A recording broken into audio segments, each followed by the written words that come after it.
Boyfriend refuses basic hygiene and hides it until I find his crusty pubes, unwashed clothes, and 30 used condoms. Dating 4 months. I am the kind of person who cannot let dirty dishes rest in the sink for longer than an hour, flosses every single day, and is constantly scrubbing her bathroom. My boyfriend, not so much. I noticed pretty early on that organization/cleanliness wasn't as high a priority for him as it is for me, but at the time I only noticed things like clutter on his floor and unfolded clothes, so I figured it was a normal level of bachelor slob and that I could live with it. I mean, I can get pretty messy too when I'm especially busy and lab and other things just take higher priority. However, as we have grown more and more comfortable around each other, he has really begun to relax and reveal the true extent of his bachelor frogness. He will wear the same clothing for days on end, even if he worked out in them. In the morning he will often avoid brushing his teeth, saying he'll do it after he eats because then I can be even cleaner, and then he'll conveniently forget after breakfast. He doesn't wash his hair because he read somewhere that the oils in your hair will reach equilibrium and you will no longer look greasy. This may be true for some people, but it does not seem true for him. Plus, I think you are still supposed to rinse your hair, just not use shampoo, and he doesn't always rinse his hair regularly because he will go multiple days without showering properly. He does usually shower right before seeing me, thankfully, but on days when I catch him by surprise he is usually unshowered. I have not investigated his hairy man ass, but judging from smells once or twice during oral, I am not convinced he wipes well every time. One time I walked in on him in the bathroom and he was wiping his penis on the curtain. After sex, I always go and pee while he throws away the condom. Or that was the plan. Anyway, I helped him move out of his sublet this month and found something like 30 used condoms under his bed because he must just have forgotten. When he masturbates he just lets his jizz dry wherever it may land. He thinks I don't know this, but the suspiciously discolored/stiff spots on his blankets are one of many signs. He always washes his dick in the sink before we have sex and claims it is because he just really likes being clean. The one time I pinned him down and took off his pants for a sexy surprise, his pubes were all crusty. The thing is, as foul as all this makes him sound, he doesn't come off as obviously foul when you meet him. He doesn't smell horrible, just strongly like deodorant, which I suspect he rubs all over his body when he doesn't want to bathe. He is actually pretty stylish. He works as a programmer in a research context, spending most of his time alone or hanging out with equally gross computer scientists, so there has been little incentive for him to clean up in the past because nobody seems to care that much. I am his first girlfriend and probably the only one of his friends who is habitually close enough in his personal space to notice when his breath is funky or he has dirt encrusted on the back of his neck. Actually, most of the stuff I outlined above he probably thinks I haven't noticed, because he always tries to clean himself up and hide the signs if he knows we're meeting up. I suspect that a lot of his gross behavior is really just because he thinks he's getting away with it, rather than actually enjoying being this gross in itself. I've observed him getting a little cleaner when he finally realizes that other people are judging him. He started brushing his teeth and washing his clothes more often, for instance, and he often tries to pretend that he actually really prizes hygiene, even commenting on his coworkers' BO etc. I've tried subtly hinting to him that he should clean up, and he always says, "Oh yeah, I should do that," and then he'll make sure to clean better right before I show up at his place. But if I ever spot him around town on a day when we don't have anything planned, he'll be all gross again. Clearly, subtlety is not working. However, I don't want to completely shame him either, nor do I want to have to be his mom and nag him all the time. I'm okay with a certain level of messiness. This isn't a total deal breaker for me, especially because the rest of our relationship is actually so darn good. I can even live with the general messiness of his home/personal space were we to move in together. It's just his personal hygiene that really bothers me. I know that I can't really change him fundamentally, but can I at least get him to wipe his ass better? Update 1. Previously, on last month's episode of Why Is This Shit My Life, I felt a lot better after reading all of your comments. I was feeling guilty about judging him for his hygiene habits, because I know that different people have different attitudes towards cleanliness and I am definitely on the obsessive end of the spectrum. I took your suggestions to heart and decided to just sit him down and get it all out in the open. I framed it both as a quality of life issue, he might get diseases, etc., if not clean, and a professional issue, other people might notice, affect his career/networking opportunities. I tried to be respectful but clear, and I stated that although I really like him and can see myself with him for the long term, if he continued not to wipe his ass properly I would have to consider that a deal breaker. He was very quiet and didn't really have much to say at the end of the conversation, but he said that he was sorry that he had been making me uncomfortable and that he would try to shape up. He said that in particular because of his passion for his work, it's easy for him to lose track of time and forget to do things like laundry, and that he appreciated me for bringing up this issue. After that conversation, about a month ago, I saw lots of positive changes. He did 1 load of laundry, and dyed all his white shirts pink, which kind of worries me because I feel like this is something you figure out how not to do as a freshman in college at the very latest. So has he just never done laundry before? Started shaving and taking out the trash weekly, and always smelled fresh whenever I saw him. He even cleaned the bathtub. I was really proud of his progress. I did notice that he would get frustrated when I pointed out things that he had missed, like always having dirty dishes in the sink or not washing the kitchen floor, which is currently really gross because someone tracked mud and dog shit all over it. Now this is the bad part where I'm ashamed of myself and the way I acted. 2 nights ago he was over at my place, and he was smelling a little funky, so I just asked him if he had brushed his teeth that day and that I had a new bottle of mouthwash, if he wanted to use it. He completely blew up at me. He said that he didn't appreciate me treating him like a child and that I needed to respect that he was an adult capable of making his own adult decisions that were none of my business. I admit I didn't handle the situation very well. I got really mad and said that if he didn't want to be treated like a child, then he shouldn't act like a toddler who couldn't even wipe his ass, and that set off one of those burn the fields and salt the ground type fights that last for hours. He said that I was being really controlling and condescending and that I needed to watch myself because it was bordering on emotional abuse, and that he was already really clean, especially now that he was showering every day, so I should stop nagging him about it. I tried to clarify that I was proud of him for showering every day, but he just took it to be passive aggressive and got so mad he called me an uptight bitch and took his coat and left the bedroom and slammed the door. I didn't know what to do, especially since we have never had a fight this intense before, and he has definitely never called me a bitch, so I decided to just keep on sitting in the bedroom and let him cool down until he was willing to talk reasonably again. But after 20 minutes he still hadn't come back, and I couldn't hear him stomping around the common areas of the house anymore, so I started to get really worried. I mean, what if he had stormed out and gotten hit by a car? He also has a history of self-injury, so I was really concerned. I ran through the house and saw the light was on in the ground floor bathroom, and suddenly remembered that I had left my surgical kit on the sink. I know this sounds weird, but I work in a lab and don't want to keep my nice tools out because stuff gets stolen, and I suddenly got really scared that he had found it and it was quiet because he was cutting or something, so I burst through the bathroom door and he was rubbing his penis on the curtain again. My curtain. Obviously, I flipped out and asked him what the fuck was wrong with him, since there was TP right there in the cabinet if he wanted to get a new roll. He got really defensive and restarted the fight where we left off. In retrospect, I guess it was kind of funny cause he still had his penis out at this point. I just kept on staring at my curtain and trying to resist the urge to slap his stupid face. I asked him what the fuck he had been doing and why the fuck he thought it was an appropriate thing to do, and he said really angrily that it was my fault for yelling at him, and that anyway it felt good, and would you rather me just not fucking clean my dick because I'm pretty sure we just had a whole fucking fight about this bullshit. I told him he was disgusting and I was going to break up with him because he was such a disgusting slob.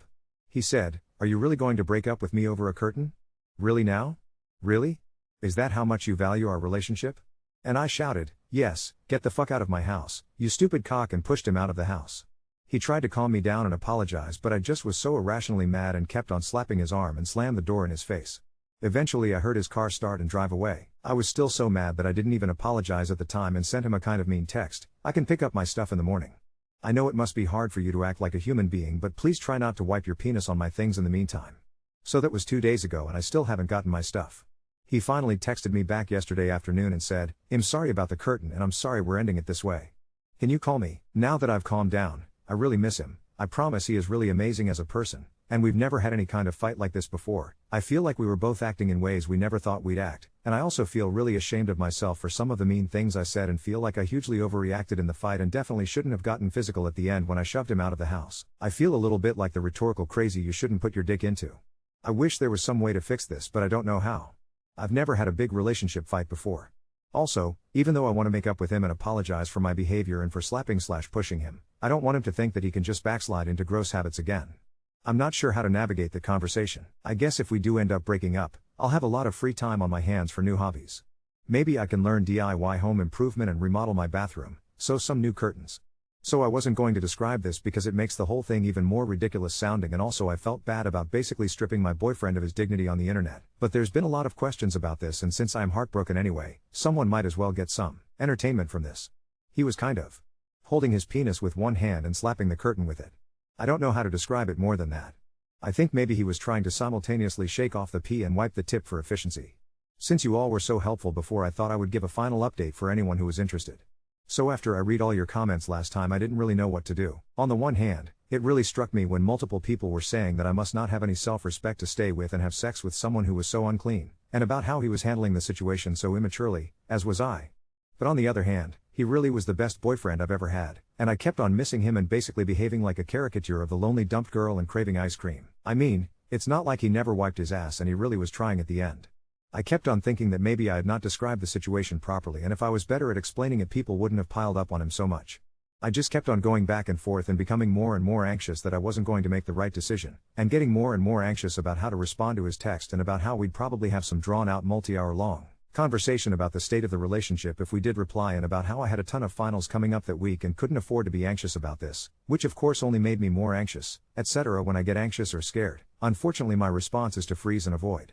So I just didn't respond to his text at all, thinking that maybe if I slept on it I would come up with what to do. The next day, I kept on rereading his text again and again instead of working, so I decided to turn my phone off so I wouldn't be distracted. I don't have that many friends here anyway, so I figured nobody would be looking for me. He emailed me a couple times at my school email, but it was just stuff like, "Hey, did you get my text?" So I ignored it. When I turned my phone back on about 2 days later, there were literally like 50 missed calls and tons of texts. They started out kind of nice and just asking what I thought and saying he missed me, but by the most recent texts he was just calling me a bitch and telling me to go fuck myself and how ugly I was and how nobody liked me, in between calling me nonstop. I seriously did not know what to do. I haven't dated that many people before, but I'm pretty sure this is not normal behavior for a breakup. For the rest of the day I kept on getting texts and emails from him. All the emails were really harmless sounding for some reason, but all the texts were really mean. I kept on trying to ignore it and avoid the situation. Yeah, kind of a pattern, but eventually after a couple more days of this bullshit I finally put my big girl panties on and texted back, "I don't want to talk. Please stop contacting me," and I blocked his phone number and set a filter to send all his emails to spam. I figured he would get bored of trying to contact me eventually and calm down. After I sent that text, he didn't really try to contact me via any other avenues, and we don't really have mutual friends to worry about, so I figured we would just avoid each other and that would be that. Plus it was finals week, so I wasn't going to go out anyway, plus I'm not super social, so whatever. After my last exam, I decided to celebrate by going out to get beers with my housemates who are pretty nice even if we don't hang out a lot. At the bar I saw Matt. He tried to make eye contact but I just avoided him and had a good time with my housemates for the rest of the night. When we got back home, he was sitting on my front steps. He stood up when we got there and asked if we could talk. I didn't really want to, but I figured we were at my house and 2 of my housemates are pretty strong guys, so it's not like anything would happen. Plus I thought maybe it would be good for him to have closure, so I said fine, but only for 5 minutes and asked my housemates to wait for me inside. The first thing he asked me was why I didn't reply to his texts and that it hurt his feelings. Which I thought was kind of bullshit. So I told him that he hurt my feelings with his texts, that he was saying things that were really out of line, and that I was not interested in engaging further with him and I already asked him not to contact me again.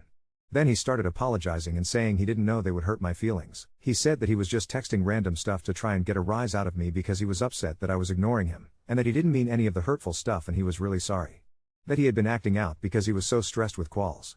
That he missed me so much and was just thinking about me every night, and he understood if I didn't want to interact with him again after what he put me through, but could we please just try again? I let him talk for a couple minutes, and as I listened I just kept on getting madder and madder because it just sounded like such bullshit. But I didn't want to escalate like I did last time, so I just let him finish, and then I tried to say really calmly that originally I had been thinking about maybe trying again, but after all the craziness of the texts and how upset they made me, I didn't think it was a good idea. He said he was even more upset with himself and missed me so much that even though he had quals coming up, he really couldn't focus on them and was probably going to fail his quals if we didn't get back together because he just couldn't think of anything else but that. I told him that I was really sorry but I was not comfortable interacting with him anymore, and that I would like him to not contact me ever again, and that I was sure he would manage to pass his quals without me. At this he started sputtering and getting really mad and called me a bitch etc. again, so I opened the front door quickly and luckily, one of my big housemates was waiting for me by the kitchen table and he stood up and told Matt, "You need to shut up and leave my house. Right now." So thank God, Matt just gave up and left. For the next week I started getting texts from a different number that were clearly Matt and emails from different email addresses. Mostly angry stuff about how he hoped I got what was coming to me. I just blocked everything. By the end of the week, the emails kind of petered out again. It was a huge sigh of relief. I managed to pass all my exams even through all this stress, which was another huge sigh of relief. And finally, I've been hanging out with my housemates more, especially the guy who made Matt leave. It's been really nice having new friends. They're really funny and awesome. After I told them about all the crazy stuff that happened and how totally disgusting Matt was, they went out and got me a breakup box with ice cream, chocolate, Clorox wipes, and a brand new shower curtain. Now on to second story. Faked my wedding to my foreign girlfriend, but now my real wife is threatening to reveal my secret and ruin everything. I organized a fake wedding and married my wife, and now my actual wife is threatening to expose me. I'm using a throwaway account since I can't risk anyone I know catching on, but I have to talk about this to someone. 7 years ago I met my now wife while completing my master's degree. She was a foreign student and we were in the same flat for student accommodation and we hit it off immediately. It wasn't long before we started dating, and then fast forward a year or two and she decided to stay in the country and we moved in together. I love this woman and things were going great, but she eventually started to bring up the topic of marriage. Her family is very traditional, and she insisted that if we were to continue being together then we have to get married. I was strongly against this, but I seriously cannot say no to this woman and I eventually agreed. Now here's the kicker. I'm technically still married to my ex-wife. We did not end things on good terms, so I left without getting a divorce, changed my number and contact info. I did not want to have any contact with my ex-wife, and since my wife is foreign she doesn't know the proper legal processes required to get married here. I told her that I would deal with the legal aspect while she organized the wedding. She did have some questions as to why she never had to sign anything or provide any form of ID but and said that it wasn't needed for where we live. We had a large wedding and it would have been absolutely magical, if it weren't for the fact that the whole time I was sweating bullets wondering if anyone would find out it was all a ruse. The only people who had any idea it wasn't a proper wedding were the staff, where I said that we were already legally married and were having a reception now that we had the money. We've been married for almost 3 years now and she still has absolutely no idea, and it seemed like I'd gotten away with the impossible. That was until last week, when my actual wife reached out to me. Apparently she found out through a mutual friend that I had remarried and got my contact info from them. She called me all sorts of names and said that she would make sure that my wife finds out about my lies. I begged her not to, and offered to get an actual divorce, but she told me that it was too late for that. I've been stressed out of my mind these past few days, and honestly don't know what to do. Telling my wife is absolutely off the table, as I know for a fact that she would leave me without hesitation. So, yeah. That's my situation. _notable comments, telling my wife is absolutely off the table, as I know for a fact that she would leave me without hesitation. I hope she, hang on, what was that thing you did? Oh yeah, leaves, without getting a divorce, change her, number and contact info. This is a tough one. Have you tried making good decisions? That usually works, lol. So what was the plan? You fool her for decades until you die and then she realizes it was all a ruse and she gets left with literally nothing because you're not married? Assuming immigration doesn't deport her ass first. That's called both criminal and civil fraud and it is also attempted bigamy. It's only a matter of time before you are up on criminal charges. And then your second wife and her family will also sue you for everything you have. Update 1. The last couple days have been a whirlwind, and I'm making this update to say that you all were right. My ex told my wife about the false marriage, and my life has completely collapsed. My now ex-wife completely blew a gasket and was furious with me. She accused me of keeping her as a mistress so I could have 2 wives, which I tried to tell her wasn't true but she wasn't having it. She stormed out of the house and is staying with a friend, and the closest thing to contact I've had with her is through this friend. She told our friends, my family and even my job about what happened and they are all taking her side and have shut me out completely. I got fired, and my dad called me up last night and told me that I am not welcome back home and not to contact my parents or my family. I genuinely don't know what to do now, as I will not be able to pay my rent especially without my wife helping out financially.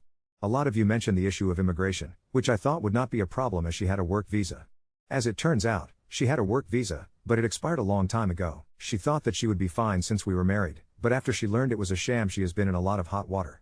Apparently, after she contacted the Home Office they said that if she did not get voluntarily deported she would be detained, and will get a minimum 2 or even 5-year ban from entering the country regardless. I am not entirely sure how her family took the news, but according to the friend she is staying with they are not happy with her and might not take her back, either. So, yeah. A lot has happened. I feel like complete shit and know that this could have all been avoided, and now I've completely blown up both of our lives. _editor's note. Some commenters think this is fake because she would have needed a wedding certificate to file her visa and because he got fired for private reasons, while other users claim both things are entirely possible in the UK, since COVID made things incredibly slow for years, and because employers have the right to fire somebody for doing illegal things.